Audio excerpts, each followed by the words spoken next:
샬롬 샬롬 샬롬 샬롬. 하나님 사랑합니다. 여러분 주 안에서 사랑합니다.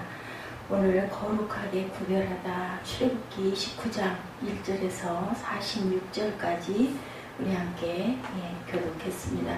제사장 직분 위임에 대해서 쭉 나타나 있죠. 그리고 제사장 직분의 위임,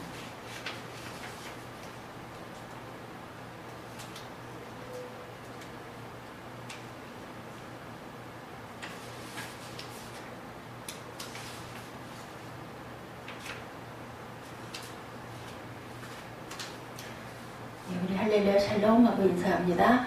할렐루야 샬롬 샬롬 샬롬 샬롬 샬롬 샬롬. 하나님 사랑합니다. 여러분 주 안에서 사랑합니다. 제사장 위임식의 그 제물 중심으로 이렇게 나타나 있습니다. 하나님은 모세가 위임식을 주관하게 하셨죠. 너는 그들에게 나를 섬길 제사장 직분을 위임하여라.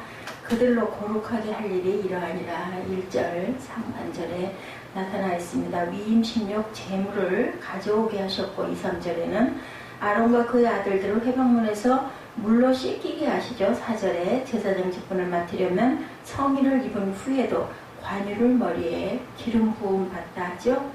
부어서 머리에 기름을 부어야 했습니다. 5절에서 9절 상반절에 나타나 있습니다.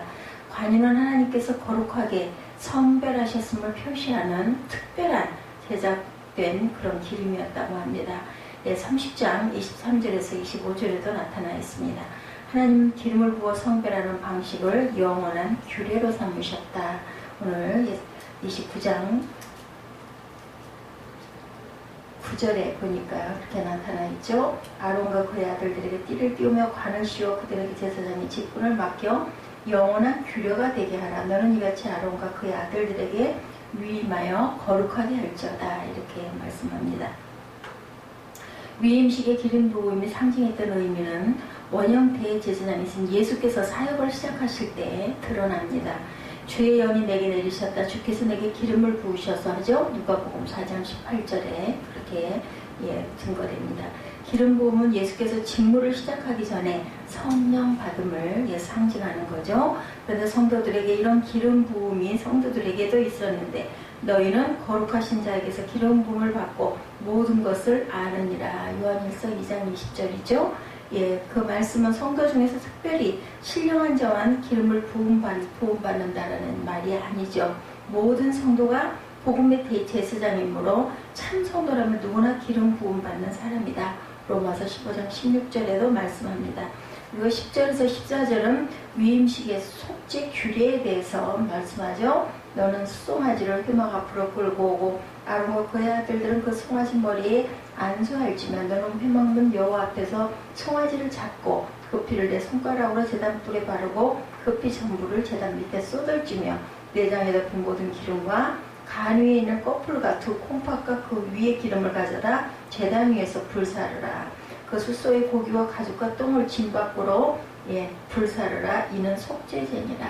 속죄제를 어떻게 해야 된다라는 것을 말씀하시죠. 이렇게 말씀하고 계십니다. 소고기를 소똥과 함께 처리하는 것은 아깝죠. 물론 속죄 제물의 일부분은 제사장이 먹었지만 레위기 6장 26절에 그렇게 증거하죠. 죄가 전가되어 상징적으로 죄덩어리가 된 송아지의 남은 육체는 공동체 밖으로 옮겨서 완전히 태워서 소각합니다. 제사장이 일반 백성보다 더 거룩해서 직분을 맡은 것이 결코 아니고 대제사장조차 죄인이기는 마찬가지여서 직무 수행 전에 자기 죄를 위한 속죄 제물을 꼭 드려야 했습니다. 그런데 원형의 대제사장이신 예수님은 거룩하게 악이 없고 더러움이 없고 죄인에게서 떠나 계시고 하늘보다 높이 되신 자이시므로 자기를 위해 속죄제를 드리실 필요가 당연히 없죠. 히브리서 7장 26, 7절에 증거하죠. 그러니 위임식에서는 제사장이 아니라 속죄 제물이 예수님의 모형입니다. 하나님께서 십자가에 달린 예수님께 맹렬히 진노하셨던 까닭은 무엇이었을까? 그 순간만큼은 아들이 아니라 속죄 제물이죠. 곧 택한 백성을 죄를 뒤집어 쓴 죄덩어리로 대하셨기 때문에 십자가의 못을 박혀서 제물이 되신 거죠. 그리스도의 육체는 속죄 제물의 남은 고기처럼 진 밖과 성문 밖에서 십자가의 고난을 치게 하십니다. 15절에서 18절은 위임식의 번제 규례를 말씀하죠. 한 마리의 순양 머리 위에 안수한 후에 15절에 잡아서 굽히는 다니시 위에 뿌리고 16절에 육체는 각을 든다고 나타나 있습니다. 번제는 제물 전부를 다리에 불사르는 특징 때문에 온전한 헌신을 의미하죠. 번제를 제사 방법에 따라 분류하면 불사르는 방식으로 드리기 때문에 화제다 이렇게 말씀합니다. 제단 사방에 뿌려진 피와 피비린내와 고기 노린내가 진동하는 상황은 깔끔한 현대인의 눈살을 찌푸리게 할 수도 있었을 것입니다. 그래서 이를 향기나온 냄새로 여기시는 야훼의 취향이 잔혹하다면서 비난하는 불경왕한 자들이 있는데, 이런 비난은 하나님께서 제물 자체를 기뻐하시는 분으로 오해 안 돼서 나오는 거죠.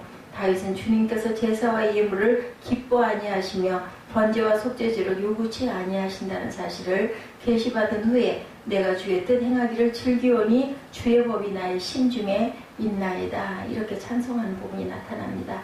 마음을 다하고 지혜를 다하고 힘을 다하여 하나님을 사랑하는 것과 또 이웃을 제 몸과 같이 사랑하는 것이 전제로 드리는 모든 번제물과 기타 제물보다 나으니라 라고 한 서기관이 말했을 때 예수께서 내가 하나님의 나라에 멀지 않도다고 크게 칭찬하시는 부분이 마가복음 12장 32절에서 34절까지 나타나죠. 하나님은 제물 자체가 아니라 말씀을 마음에 새기고 그분 뜻대로 행하는 것을 기뻐하십니다.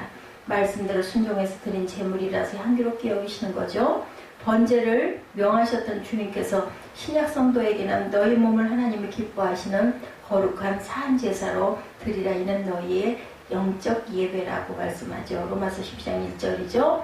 성도는 삶 전체를 하나님께 온전히 불태워드리는 향기로운 제물이어야 한다.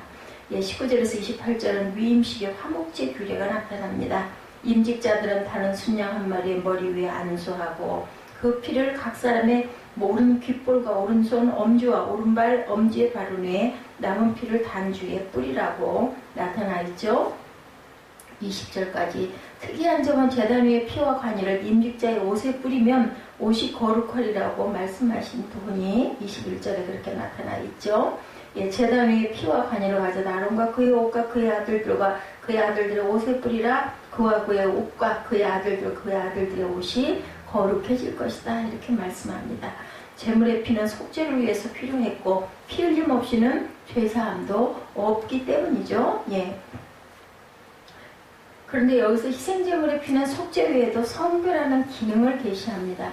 죄와 무관한 옷도 성별하기 위해 피뿌림이 필요했죠. 왜 하필 오른 귓볼과 오른 손발의 엄지에만 뿌리는지 그것은 알 수 없지만 문맥 흐름으로는 그건 역시 성별을 상징했던 것으로 우리가 보여지죠. 옷까지도 성별한 후에는 수양의 기름과 기름진 꼬리와 그 내장에 덮인 기름과 간유의 꺼풀과 두 콩팥과 그것들을 위해 기름과 우편 넓적다리를 야훼 앞에 있는 무교봉 광주리에서 떡 한 덩이와 기름 바른 과자 하나와 전병 하나와 함께 여호와 앞에 요제로 삼습니다. 22절에 24절이죠. 요제는 제물을 높이 들어 앞뒤로 흔들었다가 내리는 제사 방식이죠. 하나님께 드린 것을 다시 그분께 받는다는 의미를 가지고 있습니다. 모세는 요제물을 번제물을 더하여 불살라야 하는데 번제물 위에 두어서 함께 야훼 앞에 향기로운 냄새가 되게 위해서였다라고 나타내죠. 요제물 중에 수양의 가슴과 넓적다리는 모세와 아론과 아론 아들들의 몫으로 따로 구별해 놓는 부분이 26절에 증거합니다. 이렇게 함으로 화목제 희생 중에서 취한 거제물 높이 들어 올린 제물이죠. 영원히 대제사장과 제사장의 몫이 되도록 규례를 정해 놓으셨습니다. 28절입니다. 야훼 앞에 성별된 아론의 성인은 대제사장의 직무를 끝낼 때 아들들에게 물려줘서 위임식 7일 동안 그것을 입고 기름 부음으로 위임받게 하는 부분이 29절에서 30절에 민수기 20장 또한 28절에도 나타나 있습니다. 레위 계열의 대제사장은 전임 대제사장의 옷을 물려 입고 위임받아야 직무를 수행할 수가 있었고 한정된 기간 직무를 수행한 후에는 계승자에게 옷을 벗어서 넘겨주어야 했죠. 그런데 하나님은 그들과 달리 계승하지 않은 제사장이 있을 것을 다윗에게 시편 110편 4절에 계시합니다. 멜기세덱의 계열을 따른 영원한 제사장에 관한 예언인데 이 예언은 예수 그리스도를 통해 성취되었다라고 히브리서 5장 6절에 증거합니다. 아론의 대제사장 못이 낡아져 없어지듯이 레위기의 대제사장도 영원한 제사장이 임직하시면 사라져야 합니다. 영원한 대제사장이심으로 예수를 계승할 다른 계승자가 필요치 않다고 히브리서 7장 23, 4절은 증거하죠. 일반 화목제는 하나님께 드린 후에 그 제물의 일부를 돌려받아 제물 드린 사람과 그의 가족과 종들과 제사장들과 레위인들까지 함께 먹죠. 식사하죠. 신명기 12장 12절에서 19절에 증거합니다. 죄사함을 통해 하나님과 화목하게 된 것을 기뻐하는 잔치의 성격을 띄우고 있습니다. 하지만 위임식에 사용된 화목제 고기나 떡은 특별한 용도로 구별한 성물이죠. 제사장을 위임하여 그들을 거룩하게 하는 데 쓰이는 것이므로 제사장 외에는 먹을 수도 없고 다 못 먹고 아침까지 남았어도 불살라야 했죠. 31절에 34절에 증거합니다. 하나님께 선별된 것에 대해서는 일반적인 용도로 사용할 수 없도록 금하시죠. 35절에서 43절은 위임식에 늘 드릴 번제, 규례입니다. 위임식 7일 동안 매일 수송아지 하나로 속죄제를 드리죠. 성전 제단도 그 자체는 거룩하지 않았는데 말씀에 따라 7일 동안 단을 위하여 속죄하여 거룩하게 할 때 하나님께서 거룩한 단으로 간주하시고 단에 접촉하는 것도 거룩하게 되는 것으로 간주해 주십니다. 37절이죠. 상번제는 수송아지 외에도 매일 1년 된 어린 양을 아침 저녁으로 한 마리씩 고운 밀가루에 기름을 일정 비율로 섞어 소재와 포도주 전지와 함께 드린다고 38절에서 41절에 증거합니다. 소재는 천열매나 곡물을 전제로 술을 드리는 것인데 불에 태우는 방식으로 드립니다. 예수님은 속죄제 제물이시자 자기를 온전히 하나님께 드린 향기로운 번제 제물이실 뿐만 아니라 화목 제물이시려 하였다. 그분의 육체의 죽음으로 죄인을 하나님과 화목하게 하셨기 때문이라고 이렇게 나타내 있죠.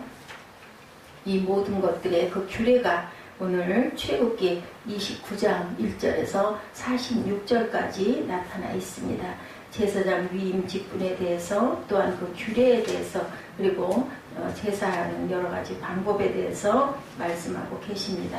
마지막 때 어떻게 해요? 예수 그리스도께서 그 번제물로 오셔서 영혼 밖으로 내침받고 버림을 받는 것, 그것이 바로 그 제물로 영원한 제사장 예수 그리스도를 상징하는 내용으로 나타나 있죠. 모든 규례 그리고 그 위임식에 드릴 번제, 상번제 규례 그리고 위임식 7일 동안 매일 수송하지 않으로 속죄제를 드리는 부분이 35절에서 36절에 이렇게 나타나 있습니다.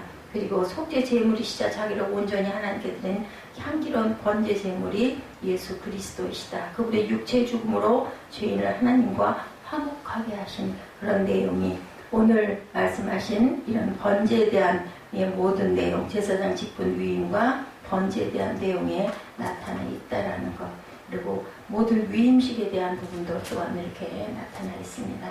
야훼 앞 회막문에서 늘 드리는 번제라 42절 어떤 제사든지 반드시 회막 앞 번제단 곧 야훼께서 자기 이름을 두시려고 택하신 곳으로 찾아 나아가서 드려야 했다.